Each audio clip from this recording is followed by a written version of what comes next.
On est prêt pour le dernier SmackDown Recap de cette année 2020. Go Home Show de TLC, un show qui pour lequel, voilà, vous avez vu le sur Nostradamus, hein, j'ai pas la plus grande des hypes, j'ai même lâché un petit peu du lest, ça m'a fait du bien. Et d'ailleurs, je voulais aussi vous remercier d'avoir accepté le fait que je fasse un épisode peut-être un peu moins monté, un peu moins travaillé, mais qui était parfait, tu vois, pour évacuer tout mon ras-le-bol au sujet de WWE, dans la manière dont les choses se passent. Et tu vas voir, là pour SmackDown Recap, il va y avoir des bonnes choses, il y a des trucs qui étaient très très cool, mais je vais encore avoir du sel, je vais encore râler, je suis désolé, mais je pense qu'on est arrivé à un stade où, même à la WWE, on va commencer par ça, première news, visiblement des dispositions devraient être prises pour augmenter considérablement les ratings de Monday Nitro, qui ont, je le rappelle, obtenu leur score le plus bas historiquement, 1 527 000 téléspectateurs, enfin voilà, grosse PLS. La chaîne USA Network est pas du tout ravie, elle a d'ailleurs appelé Vince McMahon à revoir le produit et de l'écrire de manière un peu plus adulte. Alors plus adulte, ça veut pas forcément dire, voilà, qu'il va y avoir des nichons dans tous les sens, hein, et puis quelque part tant mieux. Non, plus adulte, j'ai envie de dire un produit peut-être un petit peu moins infantilisant. Traduction dans mes termes qui arrête de nous prendre pour des cons, avec, je le souhaite, un peu plus de subtilité, peut-être un petit peu plus de violence. Est-ce qu'on va rester, tu vois, dans cette fameuse PG era? Et WWE, tu vois, au pied du mur, ils ont quand même déjà prouvé par le passé une force incroyable pour agir quand les ratings sont en baisse, avec des choses totalement incroyables. Le championnat 24/7 pour booster la 3e heure de Raw. Raw Underground, rétribution. Après, moi, je sais pas, le retour de Goldberg, des légendes, Shawn Michaels, l'Arabie Saoudite, bon, il va falloir trouver autre chose. Et d'ailleurs, chose très surprenante, et dans le strictement rien à voir, un programme qui va probablement s'accélérer. En tout cas, c'est ma déduction. Était annoncé encore lundi un singles match entre le Fiend et Randy Orton pour TLC. D'ailleurs, je m'attendais qu'on fasse un match, tu vois, simple pour nous embarquer sur un truc un petit peu plus exceptionnel, grosse stipulation pour le Royal Rumble, histoire de faire durer la storyline. On a appris il y a 2 jours que ce match était désormais un Firefly Inferno match. C'est quoi? Ça va être un match cinématique avec un ring entouré de flammes? Ou là on est parti dans un gros délire et je vois pas comment, après une telle annonce d'une stipulation parfaitement inconnue mais qui nous laisse supposer qu'on est parti sur un délire cinématographique avec la clé de voûte et le point final de cette storyline, on va bousculer les programmes. Peut-être, j'en sais rien, que Edge est de retour pour faire face à Randy Orton. Peut-être que le Fiend va être amené à, je sais pas moi, à affronter Goldberg, match revanche, pour booster Monday Nitro, évidemment. Une précipitation que je trouve assez étonnante, et d'ailleurs, même là, après cet épisode de SmackDown, aucun autre match ne va être ajouté pour TLC, et on s'en reparlera bien entendu demain soir à partir de 20h dans le Super Kick-Off Catch Show Quiz, en compagnie de Ludivine, de Rabi, de Viandox qui va être avec nous. Viandox va être avec nous, qu'est-ce qui se passe? Le Cravache Club est en surnombre, et bien figurez-vous, on va pas être seulement que 4, on va être 5! Flo, finalement, est là. Eh oui, il y aura Flo. Donc c'est la première fois qu'on va faire un catch show quiz à 5, et qu'on va être aussi nombreux pour un SKO. C'est le SKO de fin d'année, on va passer un bon moment, on va se marrer, il y aura du juste prix à gogo, la possibilité de jouer tous ensemble, de vous faire participer pour ce dernier live sur la chaîne, c'est ça le catch. Lundi, rendez-vous avec le Qu'est-ce qui s'est passé, mardi avec l'Euro Recap, et il y aura quelques vidéos qui vont fleurir, qui vont continuer de fleurir, que ce soit sur la Cardanage ou la chaîne pendant ma période de vacances. Après, je ne sais absolument pas quand reviendra le SmackDown Recap ou l'Euro Recap. Je vais souffler, je vais prendre du temps, je vais m'apaiser l'esprit. Pourquoi? Parce que là j'en ai besoin, voilà, on souffle, on met des pouces bleus, on s'aère les idées, on prend un moment de calme, un moment de recul. On prend un temps, on souffle avant de se lancer dans le SmackDown Recap, qui va s'ouvrir avec un récap. Un récap de ce qui s'est passé la semaine dernière, à savoir Kevin Owens qui s'était fait casser la gueule par Roman Reigns. Un petit angle hein, qui avait duré à peine, tu vois, 10 minutes hein, dans le cours du programme, c'était ni l'opener, ni le main event. Là, t'inquiétez pas, pour SmackDown, on va ouvrir avec Owens Reigns, on va finir avec Owens Reigns. Ils ont bien accentué le programme, hein, évidemment. Autre chose, et pas des moindres, c'est le 3e SmackDown sur FS1, donc forcément WWE s'attend pas à faire des ratings de fou. Je me dis à chaque fois, tiens, s'ils vont sur FS1, ils pourront en profiter pour faire des petits trucs un peu différents, voilà, prendre quelques risques, faire un peu de crossover entre les programmes, hein, les crossovers entre les programmes. J'en parlerai, ça sera ma phrase de conclusion pour cet épisode de SmackDown. Oula, hein, oula, elle mérite que vous restiez jusqu'à la fin de la vidéo. Je ne dis absolument pas ça pour le watch time. Kevin Owens va s'adresser à Roman Reigns en réponse aux représailles qu'il a subies la semaine dernière. Il va dire, j'ai réfléchi Roman Reigns, et en effet, j'ai demandé à ma famille de ne pas regarder le show de ce soir, ni TLC.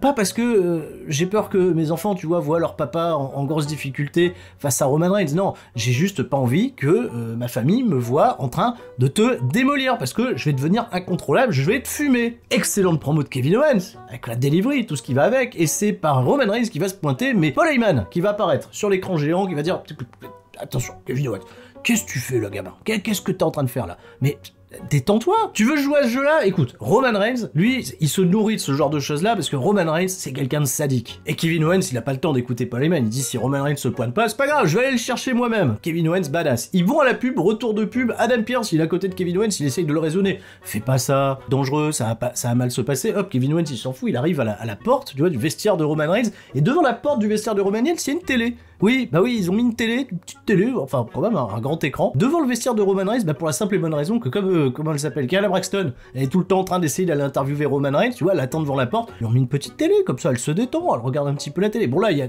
ni Roman Reigns ni Kayla Braxton, il y a juste Kevin Owens qui s'aperçoit sur l'écran géant qui est rediffusé l'entrée. Enfin, elle est diffusée, là, l'entrée de Roman Reigns, qui est en train d'arriver au ring. Donc, ils se sont croisés, c'est con, à quelques minutes près. Kevin Owens, il est pas content, il va faire demi-tour. Roman Reigns, il est dans le ring, il dit à Kevin Owens, tu devrais faire comme Jey Uso, c'est-à-dire me reconnaître comme le chef de la tribu. Ça continuera tant que tu n'as pas cette reconnaissance envers moi et que tu continues à me provoquer. Kevin Owens se pointe, bien évidemment, et Kevin Owens tombe, encore une fois, dans un magnifique traquenard, puisque à peine arrivé, tu vois, aux abords du ring, il se fait attaquer par Jey Uso. Roman Reigns descend du ring, il l'attaque aussi, voilà, c'est une grosse situation de 2 contre 1. Il y a tout un service de sécurité, un peu gentil, le service de sécurité, voilà, qui vient séparer, mais en disant, continue un petit peu, vas-y, mets-lui bien sur la gueule, mais tu vois, ça c'est pour les audiences, c'est pour la télé, sinon, vas-y, allez, arrêtez, on va à la pub. Kevin Owens s'est encore fait piéger. Voilà, ça, je trouve ça très con. Kevin Owens qui, encore une fois, passe pour, je sais pas, quelqu'un de faible ou pas assez réfléchi ou un petit peu trop impulsif. On nous annonce bien entendu que ce soir, match de championnat par équipe, les Street Profits feront face à Dolph Ziggler et Robert Roode. On repart backstage, il y a Jey Uso qui est très satisfait hein, du traquenard qu'ils ont fait à Kevin Owens, mais Roman Reigns il est pas content. Roman Reigns il fait non, pour moi il a pas compris, pour moi il faut essayer de se montrer un petit peu plus persuasif. Jey Uso, je compte sur toi pour démolir Kevin Owens ce soir. Encore, là, chaque semaine. Les Street Profits vont au ring, note très importante, Dolph Ziggler n'a pas de casquette SmackDown. Ah merde, peut-être qu'il l'a oublié, peut-être c'est le jour du lavage, voilà, c'est la semaine où il lave la casquette. Match décent, honnête, j'ai envie de dire un petit peu comme tous les matchs des Street Profits, parce que c'est toujours la même formule, c'est Montez-Ford qui est en galère, qui parvient à faire le relais, il y a un super hot tag comme d'habitude de la part de Angelo Dawkins. Ça combine très très bien aussi entre Dolph Ziggler et Robert Roode, hein. On oublie que c'est quand même 2 catcheurs très expérimentés qui ont une bonne chimie en équipe. Les Street Profits qui vont réussir le combo avec le Spinebuster et le 5-star Frog Splash de malade là, de Montez-Ford. Compte de 2 parce que Bobby Roode va casser le tombé, il va aller demander un relais à Ziggler, il va tenter une espèce de roll-up mais en tirant le maillot de Montez-Ford va s'en sortir et Montez-Ford à son tour va remporter la victoire avec le move le plus puissant de l'univers x2, puisqu'en même temps il tirait le maillot lui aussi de Robert Roode, ce qui générera probablement un rematch, hein, bien sûr, la storyline n'est pas prête de se terminer, les 2 équipes ne sont même pas à TLC. Robert Roode et Ziggler sont assez hilarants, ils vont mimer à l'arbitre, oui ils ont triché alors qu'ils ont essayé de gruger juste avant. Ok, match choqué, ça va, SmackDown démarre pas trop mal. Plus tard, un autre match aussi qui m'intéresse gavé, c'est Bayley contre Bianca Belair. Bon ça sera retrouvé bien entendu dans la dernière partie d'émission. Kevin Owens, il revient backstage, tu vois, il marche backstage, il s'est fait déboîter, et puis il y a Adam Pearce qui lui dit, non, franchement là tu devrais partir, tu devrais souffler un petit peu. Jey Uso l'attaque, Jey Uso encore, voilà, les consignes de Roman Reigns là, on lâche rien, on continue d'attaquer là, on force, et vous allez voir, ils vont faire les forceurs pendant toute la soirée. Bianca Belair en interview avec Kayla Braxton, rien de très intéressant, elle va dire qu'elle va battre Bayley ce soir et qu'elle est le véritable modèle hein, pour SmackDown. On retrouve le Riot Squad dans le ring, le Riot Squad, bah ouais, elles ont pas d'entrée, elles sont déjà dans le ring, merde, elles vont jobber, non elles vont pas jobber, vous inquiétez pas. Puisque les commentateurs nous apprennent que Billie Kay a décidé d'avoir un match retour contre le Riot Squad, et Billie Kay, elle va choisir une nouvelle partenaire. Là on a une petite vignette de Ruby Riott et de Liv Morgan qui essayent de pronostiquer la partenaire de Billie Kay. Et Liv Morgan elle est hilarante, elle dit j'aimerais bien que ça soit Beyoncé, oh non mieux, Sarah Jessica Parker, attends mieux, Wonder Woman. Et Ruby Riott elle lui dit juste lol t'es con. Billie Kay a choisi comme partenaire, on nous a quand même teasé des choses incroyables, elle va choisir Tamina. Oui, C'est un excellent choix de la part de Billie Kay. Bah oui, mais attends. Billie Kay, en 2019, c'est, je crois, 3 victoires, 12 défaites. Tamina, c'est 4 victoires. Donc c'est mieux, tu vois, 20 défaites. Tamina va dominer toute la première partie du match, tu vois, pendant 2 minutes, c'est Tamina qui défonce Ruby Riott. Trop balèze, Tamina, on l'a jamais vu comme ça. Et Billie Kay, elle demande le relais, gentiment, tu vois, elle dit, faire un petit peu le travail. Billie Kay, elle perd. Même pas le temps, tu vois, d'être vénère. Tamina, Billie Kay, Tamina, on la revoit même plus d'ailleurs. Bah, donc le Riott Squad gagne et c'est tout. Bon, bah, tout ce que j'ai à dire, c'est que Billie Kay, même si elle perd, elle apparaît en tout cas plus à la télé que Peyton Royce. Ah, plus tard, dans l'émission, Carmella va porter un toast. Ouais, elle va porter une petite célébration champagne pour sa victoire par disqualification de la semaine dernière. On retrouve d'ailleurs Tommy, je sais pas, ils l'ont pas renommé, le sommelier, hein, voilà, qui est bien présenté avec petit habillage, plein de bouteilles, plein de picoles. Alors là, ça picole sévère hein, dans la nouvelle gimmick de Carmella, la vache hein, et le sommelier, d'ailleurs, tiens, je me suis renseigné, il s'appelle Hakim Young, c'est une recrue de NXT depuis, je crois, le début, je sais plus, c'est 2019 ou 2020, je sais pas s'il est arrivé cette année ou pas, c'est un mec qui vient du Cirque du Soleil, il fait des galipettes, il fait des trucs sympas ce gars-là.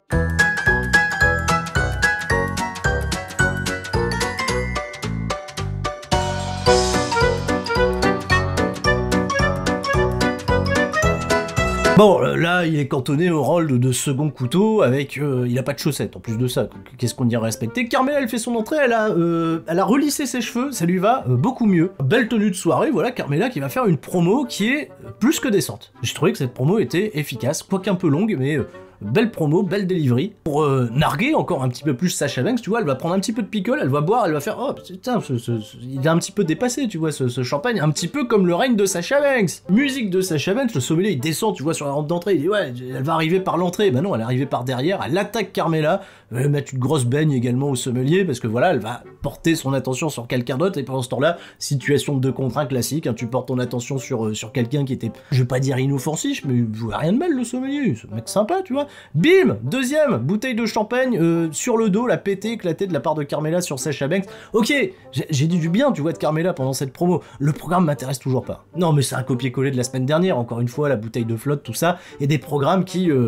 bah voilà, les crossovers, on oublie encore une fois. Une nouveauté à SmackDown, on va voir c'est pas les Slammy Awards, c'est les Sami Awards. C'est Sami Zayn qui va proposer ses propres trophées de l'année. Hein, on peut s'attendre à une dose de rire en barre. Kevin Owens, il est à l'infirmerie, bah oui, il est ausculté. Attends, parce que à force de prendre les attaques, si ça se trouve, il va pas être cleared pour TLC. Hein, rebelote. Jey Uso, il arrive par derrière. Jey Uso, il lâche rien. Jey Uso, il attaque Kevin Owens, il va le passer à travers la table. Kevin Owens, il paraît faible, très faible. Attention, là, il faut quand même qu'il y ait un grand renversement de situation pour nous montrer un Kevin Owens ultra badass avant la fin de l'émission, s'il vous plaît. Otis, il va avoir un match 1 contre 1, il est toujours accompagné par Gable. Figure-toi qu'il affronte Shinsuke Nakamura. Moi, Otis Nakamura, sur le papier, si on donne du temps, ça peut être un match qui m'intéresse beaucoup. Et ben, on n'aura que 3 minutes. Bon, on aura que 3 minutes. Dans le ring, c'est pas trop mal. Le moment clé du match, c'est Otis qui s'apprête à faire son Caterpillar et Chad Gable qui monte sur le ring qui lui dit non, fais pas ton Caterpillar, fais des souplesses à la place. Et putain, mais il a raison, Gable. Voilà, si Otis on le prend pas au sérieux, c'est peut-être parce qu'il fait trop le con. Si Otis il catch comme une machine, faire des souplesses, etc. Putain, mais on prendrait peut-être beaucoup plus Otis au sérieux. Otis, c'est peut-être le projet, de le rendre sérieux, bordel. Et ben Otis, figure-toi, il devient sérieux, il porte des souplesses, il fait sa Vader Bomb à la fin, il gagne le match, il bat Nakamura en 3 minutes.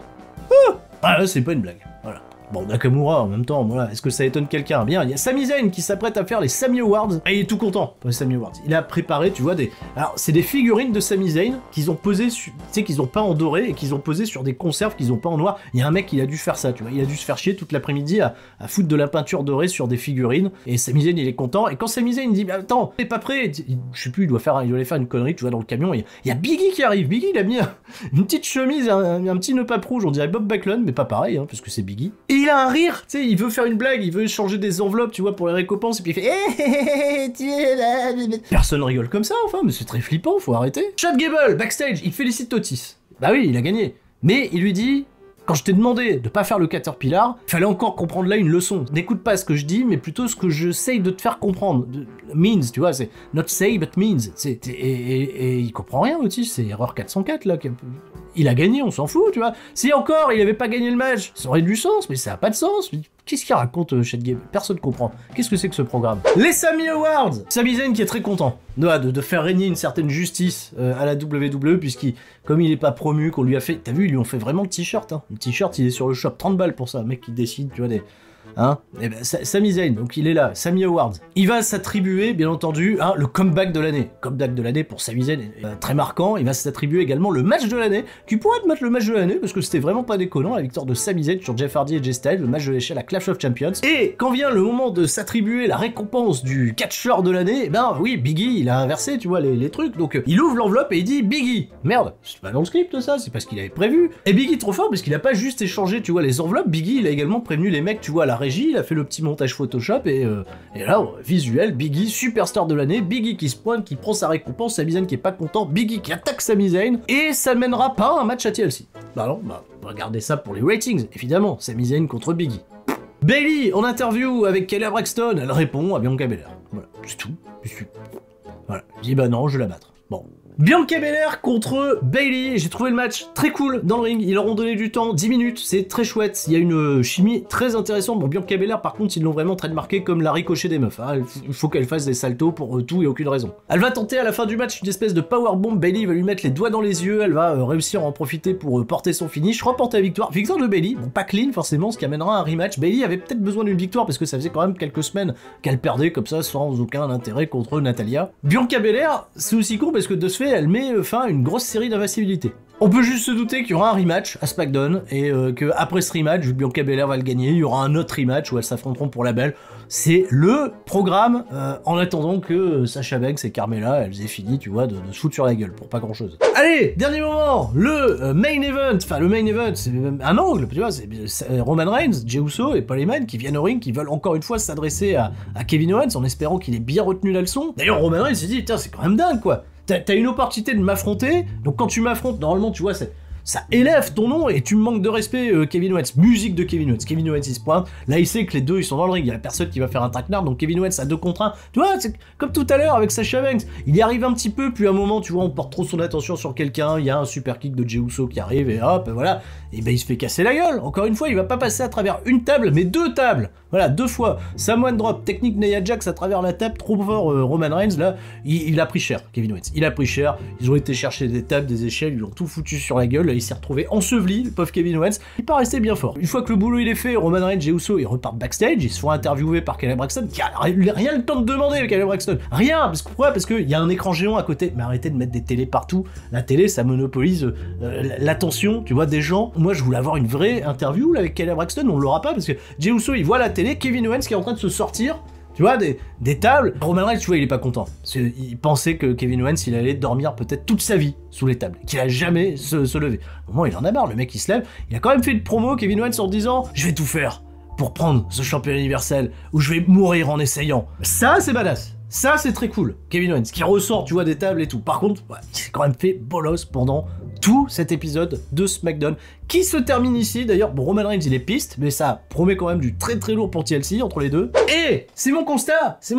pas un si mauvais épisode que ça de SmackDown, mais il y a un truc qui me gonfle à la WWE, que là, j'observe vraiment depuis plusieurs semaines, que je vous fais le Raw recap, le SmackDown recap depuis 3 mois, que je m'y plonge et que j'écoute pas forcément Flo, tu vois, me parler de Raw, là, je suis vraiment très très très concentré dessus. WWE ne fait absolument plus de crossover entre ses programmes, c'est-à-dire que t'es dans une case, tu restes dans une case, c'est-à-dire qu'autour de Kevin Owens et de Roman Reigns, il y a Jey Uso, il y a Paul Heyman qui gravite, il y a Kelly Braxton ou Adam Pearce, voilà, on s'en fout, mais personne n'existe. Rien n'existe, je sais pas moi, est-ce que pour déconner, on aurait pu, pour agrémenter la storyline, surtout qu'ils n'ont pas de match à TLC, pourquoi on fait pas, par exemple, je sais pas, moi, les Street Profits contre Jey Uso, Roman Reigns, Roman Reigns, il dit à Jey Uso, ça m'intéresse pas d'être champion par équipe, donc à un moment, il quitte le match, il s'en branle, mais pourquoi il n'y a pas de crossover entre les programmes? Pourquoi on peut pas avoir, comme ça, je vais pas dire de manière impromptue, mais une affiche, voilà, même sans forcément qu'il y ait de build-up, mais que ça serve, tu vois, à des programmes respectifs plus tard, entre Sami Zayn et Otis, par exemple. Pourquoi Carmella, tu vois, elle affronte pas Bianca Belair? Pourquoi Carmella, elle a pas eu d'autres matchs avant d'affronter Sasha Banks? Tout le monde